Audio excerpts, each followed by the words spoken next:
Alamin nyo ang dahilan kung bakit kumanta si Madriaga. Ito sinasabi ko na. Hindi niya kasalanan yan. Obligasyon yung sabihin ng totoo. Si Roque ang posibleng dahilan kung bakit talaga sila nag-away.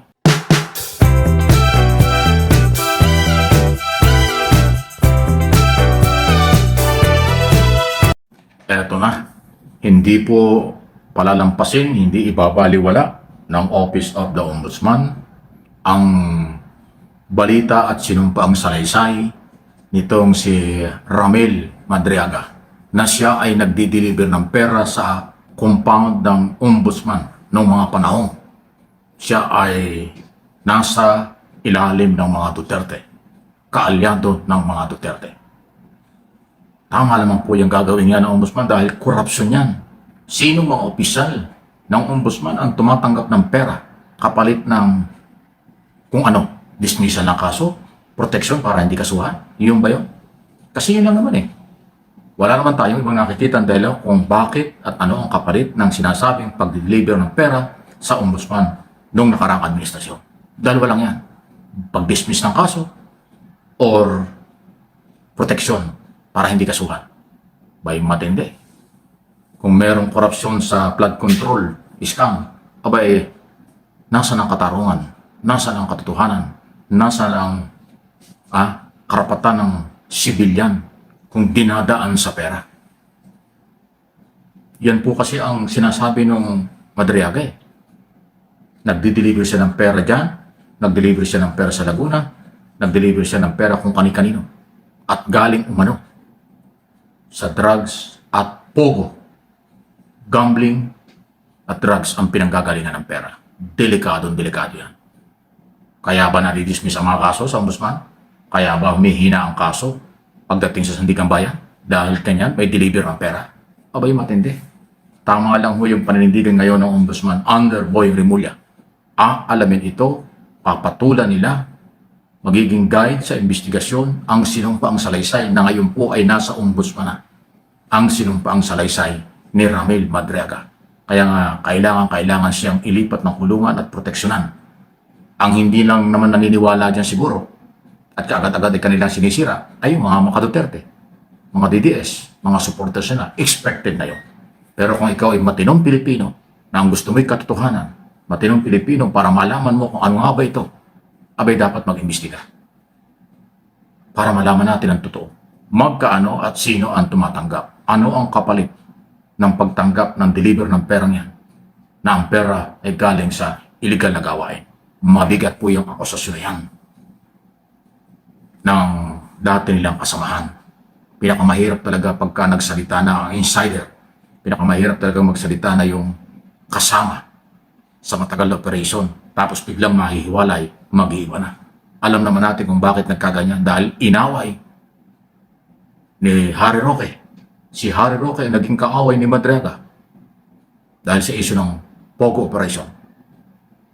Nagkadimandahan pa.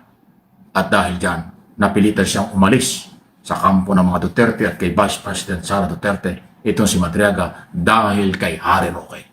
Yan ang sinasabi nila na pinag-umpisahan kung bakit siya ngayon nagbago, kumanta, nagbigay ng sinumpang salaysay at meron pang kasunod against Duterte at Vice President. Malupit. Si Roque ang may kasalanan. Pwedeng si Roque ang pinag-umpisahan ng lahat. Kaya sasabit ang pangalawang Pangulo. Kaya kayong mga Duterte supporters, vloggers at mga abogado at mga kung sino-sino kayo dyan, alamin nyo ang dahilan kung bakit kumanta si Madriaga. Ito sinasabi ko na. Hindi niya kasalanan yan. Obligasyon yung sabihin ng totoo. Si Roque ang posibleng dahilan kung bakit talaga sila nag-away. Yun ang susi. Pigain nyo. Yung mamang nagtatago sa abroad, marami pala siyang alam. Marami siyang dapat ipaliwanag. Kaya dapat bumalik siya dito. Naloko na. Matindi. Paano ngayon yan? Ano po inyong masasabi dyan? Okay? Samantala, due process ang dahilan, tamang pamaraan sa paghahanap ng pantay-pantay na katotohanan. Yan po ang ipinapakita at gustong mangyari ng ICI, Independent Commission for Infrastructure, kaya sila nag-iimbestiga, nag-iimbita ng mga resource person. Ang dadalo, nakipag-coordinate, ang hindi, sila ang may problema. Department of Justice, Office of the Ombudsman. Yan ay dito po sa local issue o national issue o internal problem ng Pilipinas. Pagdating naman sa International Criminal Court, ICC, parte rin ng due process ang pag-aresto kay Duterte at pag-aresto sa mga kasamahan niya co-accused sa crime against humanity. Yung kasing due process malawak. Tandaan nyo, kahit sa local o international court, hindi ibig sabihin inaresto kayo guilty. Hindi po. Kaya kayo pinapa-aresto, mayroong ebidensya. At pag inaresto kayo, meron kayong karapatan at obligasyon din humarap sa korte, ipagtanggol ang sarili. Yung guilty o not guilty, sa bandang huli pa yun. Yung proseso, due process, para pantay-pantay na nadidinig ang panig ng magkabila, ang accuser o petitioner o yung complainant. Ganon po yun. Yung inireklamo at nagreklamo, pantay-pantay yan na papakinggan pag sa korte na. Balik tayo dito sa atin. Yun namang ICC, prosecutor, DOJ, ombudsman, isa lang halos ang trabaho nila. Mag-evaluate ng dokumento at ebidensya, mag-file ng kaso, then sila yung taga-usig, ombudsman.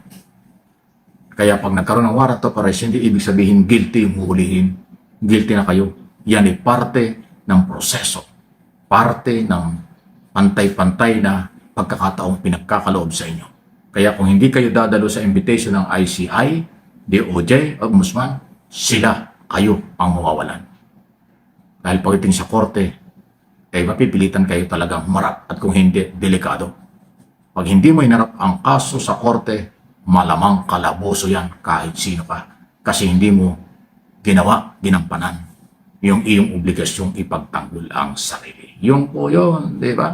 Talaga lang Samantala, ang bilis ng galaw ngayon ng LTO. Congratulations si LTO Chief Lacanilaw. Masipag. Reforma, in-expose niya yung katiwalian sa mga project, building na ginawa. Daan-daang milyon, may korupsyon.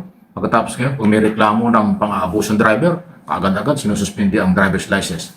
Nakita niya yung nag-viral sa Antipolo. Yun daw kapatid ni Pokang, yung artista. Pokwang ba yun? Ano ba pangalan? Paano ba klaseng pangalan niya? Hindi ko kasi kilala sa itong mga artistang yan. Pokwang daw pangalan. Nang batok. Kita-kita ko yung video pero ayaw ko na pakita kasi nakakainis Yung kariton, di ba yung nagtuturo ng kariton na mahirap na tao yan, pasintabi na. Akala yung binatukan niya. Ay, ang ganda-ganda ng kotse niya. Ano ba naman yun? Pwede namang pag-usapan. Kasama yung bata. May batang nakakita. Binatukan, kitang-kita. So, pang-aabuso yun sa maliliit. Kaya ang bilis ni Assistant Secretary, Chief LTO Lacanilaw, sinuspindi ka agad ang driver's license. Yan ang kailangan natin.